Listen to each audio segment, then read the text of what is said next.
አሳክሚያታለሁ ያሳከምኩትን ገንዘብ ካልከፈላችሁ ሬሳዋን ወደ ሀገር ቤት መሸኛት አልችልም ገንዘብ ከፍላችሁ ነው መውሰድ የምትችለው የሚባል የስደት ብዙ አሳዛኝ ገጽ ቢኖረውም ይሄኛው ደግሞ እጅግ የከፋ ነው።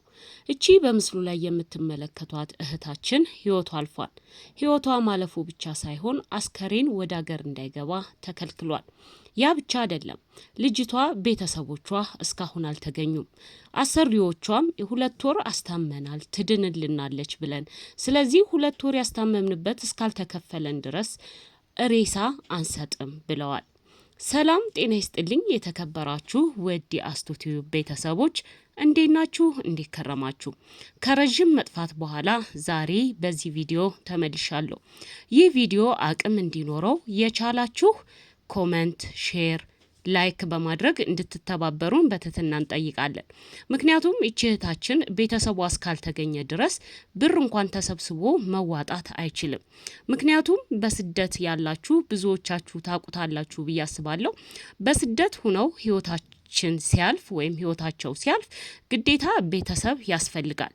እቺ እህታችን ደግሞ ህይወቷ ማለፉንና የ2 ወር ያስታመሙበትን ከጠየቁት ውጭ ማንነቷ ምን እንደሆነች እየታወቀ አይደለም። ቤተሰቦቿ እስካሁን አልተገኙም።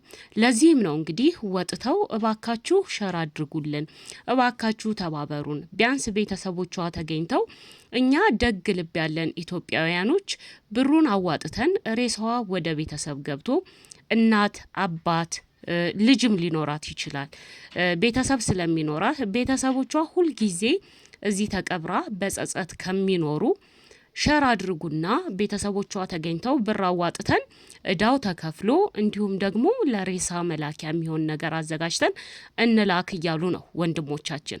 እንግዲህ የቻላችሁ ሁሉ እንድትተባበሩን በትህትና እንጠይቃለን። የስደት አስከፊው ነገር ይህ ነው። ሁሉም ሰው ስደት ሲወጣ ያልፍልኛል ብሎ ቤተሰቡን ለማገዝ እንዲሁም የራሱን ህይወት ለመቀየር ነው። ግን አንዳንድ አጋጣሚዎች እንደዚህ መጥፎ አጋጣሚዎች አሉ። ታመሙም ሳይታመሙም ድንገት ህይወታቸው ያልፍና ከዛ ላይ ምንም መረጃ ሳይኖራቸው ቤተሰብ እንዲህ በአደባባይ በሶሻል ሚዲያ ይረዳል ማለት ነው። አንዳንድ ጊዜ ሶሻል ሚዲያ መኖሩ ጥሩ ነው።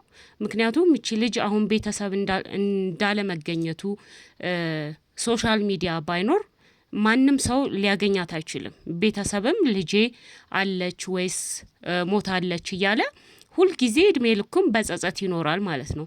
በሶሻል ሚዲያ ግን እንደዚህ ከተባበርን ቤተሰቦቿ ተገኝተው ቢያንስ እርማቸውን አውጥተው የሚቻል ከሆነ ደግሞ ሬሳቸውን ተቀብለው አፈር አልብሰው እርማቸውን ያወጣሉ ማለት ነውና ሁላችሁም እንድትተባበሩን በትህትና እንጠይቃለን። ከዛ ውጭ ግን እንደዚህ በተለይ ደግሞ ማዳም ቤት የምትሰሩ እህቶች እባካችሁ ቢያንስ ሲያማችሁ ለቤተሰብ ማሳወቅ ግዴታ ነው። በቻላችሁት አቅም ቤተሰብ ያላችሁበትን ቦታ ስልክ፣ አድሬስ፣ ያሰሪዎቻችሁን ቁጥር ማወቅ አለባቸው። ደውለው እንዲጠይቋችሁ። አንዳንድ ልጆች ደግሞ በኤጀንሲያችሁ በጣም የምትተማመኑ ልጆች አላችሁ። ቤተሰብ የሚያውቀው የኤጀንሲያችሁን ቁጥር ብቻ ነው።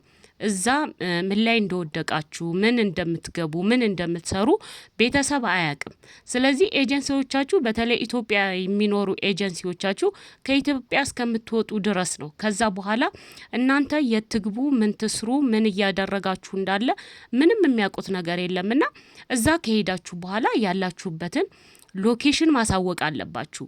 የትኛውም የአረብ ሀገር ብትሆኑ ያላችሁበት አካባቢ የሰውያችሁ ያሰሪያችሁን የስፖንሰራችሁን ቁጥር የሴትዮዋችሁን ቁጥር ለቤተሰብ መስጠት አለባችሁ። የሆነ ነገር ቢፈጠር እንኳን በዚህ ደውላችሁ ታገኙኛላችሁ ብላችሁ ቁጥራችሁን ማሳወቅ ግዴታ ነው። ምክንያቱም እንደዚህ አንዳንድ ነገሮች ሲፈጠሩ ቤተሰብ ጠይቁ ወይም ደግሞ ያለውን ነገር ያውቃል። ከቻላችሁ ደግሞ ላሰሪዎቻችሁም የቤተሰቦቻችሁን ቁጥር መስጠት። እንደዚህ አይነት ነገር ሲፈጠር ሰውነን ምን እንደሚፈጠር አናቅም። የተፈጠረ ነገር ካለ ቢያንስ እነሱ ለቤተሰብ ደውለው የተፈጠረውን ነገር ያሳውቃሉ። ባይግባቡም የሚግባባ ሰው ፈልገው እንድታውቁት ያደርጋሉና ዝም ብላችሁ ከሄዳችሁ በኋላ ምንም ነገር የት እንዳላችሁ ምን እየሰራችሁ እንደሆነ ብዙዎቻችሁ ቤተሰብ አያውቅምና እባካችሁ ያንን አድርጉ ለማለት ነው። ከዛ ውጭ እንግዲህ የዚችን የእህታችንን ከቻላችሁ ቪዲዮውን ሼር አድርጉት። ሼር ማድረግ የምትችሉ ሼር አድርጉት። ካልሆነ ግን ላይክ ስታደርጉት ራሱ ዩቲዩብ ለቪዲዮ አቅም ይሰጠዋልና የዚች ልጅ ቤተሰብ ይገኛል ማለት ነው። በእርግጥ ነው ቪዲዮ ፎቶ ብዙ ጥራት የለውም፣ ግን የሚያውቃት ሰው ያውቃታል ብዬ አስባለሁ። እንደዚህ ስትታይ ያውቃታል ብዬ ስለማስብ ሁላችሁም የቻላችሁት መጠን እንድትተባበሩ ነው። ከዛ ውጭ ግን በስደት ያላችሁ እህቶች ራሳችሁን ጠብቁ ነው። ከፈጣሪ በታች ማንም የላችሁም። አሰሪዎቻችሁ ራሱ የማስታመም ግዴታ አለባቸው። አሁን የዚች ልጅ ሙሉ ኢንፎርሜሽን ራሱ እንዴት እንደሆነች ምን እንደታመመች አሰሪዎቿ ይሁኑ ሆስፒታሉ ይሁን የጠየቀው ራሱ በትክክል የሚታወቅ ነገር የለም። ለምን አሰሪዎቿ መጠየቅ አይችሉም? የሕክምና ብለው መጠየቅ አይችሉም። ስትሄድ አንድ ሰው ወደ ስደት በተለይ በኮንትራት ከሄደ ሙሉ ወጫቸውን የመሸፈን ግዴታ አለበት። ካልቻለ ደግሞ አይ እንደዚህ አይነት ነገር ስለተፈጠረ ይሄንን በሽታው ያለው ነገር ህመሟ ከባድ ስለሆነ ሕክምናው ከባድ ስለሆነ ይሄንን ማድረግ ስለማይችል ብሎ ለኤጀንሲው ማሳወቅ ያለበት አሰሪው ነው እንጂ ትድናለች ተብሎ በተስፋ ያን ነገር ካደረጉ በኋላ አሁን አንሰጥም። ምን ሊያደርጉት ነው? ምናልባት የዚች ልጅ ቤተሰብ ካልተገኘ ምን ሊያደርጓት ነው? ሬሳ ታቅፈው ሊቀመጡ ነው ወይስ ምን ሊያደርጉ ነው? አንዳንድ ጊዜ ሰው ይገርመኛል በጣም የነገን የሚያውቀው ፈጣሪ ሆኖ እያለ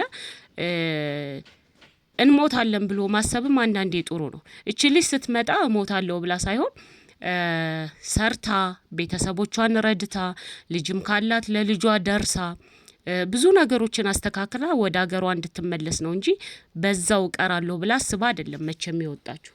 ስለዚህ አንዳንዶቻችን ስናስብ ሰፋ አድርገን ብናስብ ጥሩ ነው ብዬ አስባለሁ። ነገ ምን እንደሚፈጠር አናቅም። ነገ ከነገ ወዲያ ምን ተፈጥሮ ህይወታችን በምን ሁኔታ እንደምታልፍ አናቅም። ስለዚህ ሁላችንም መልካም ነገር አድርገን ብናልፍ ጥሩ ነው። አንዳንዶቻችን እንደዚህ ክፉ እንሆናለን። የሞተ ሬሳ ይዞ ያሳከምኩበትን ወይም ደግሞ ለሕክምና ያወጣሁትን ወጪ ካልከፈላችሁ ማለት ይሄ ከሰውኛ ያለፈ ነገር ነውና የዚች እህት ቤተሰቦች እንዲገኙ ሁላችንም የቻልነውን ያክል እንሞክር ለማለት ነው። ከዛ ውጭ እንግዲህ እግዚአብሔር አምላክ ወጥቶ ከመቅረት እንደዚህ ሀሳባችን ባጭሩ ከመቅረት ፈጣሪ ይጠብቀን እላለሁ። ከዛ ውጭ ሁላችሁም የቻላችሁት ይህንን ቪዲዮ የምትሰሙ ቢያንስ ቁጥር ያላችሁ የምታውቁ ሁሉንም ነገር ሌላው እንኳን ቢቀር ያሰሪዎቻችሁን የአንድ ወይ የወንዱን ወይ የሴቷን ቁጥር ለቤተሰቦቻችሁ አሳውቁ። ከቻላችሁ ደግሞ የቤተሰቦቻችሁን ቁጥር ላሰሪያችሁ ስጡ ለማለት ነው። በሌላ ቪዲዮ እስከምንገናኝ ወጥቶ ከመቅረት ፈጣሪ ይጠብቀን እያልኩኝ ለዛሬ በዚሁ አበቃለሁ። በሌላ ቪዲዮ እስከምንገናኝ ሰላም ሁኑልኝ።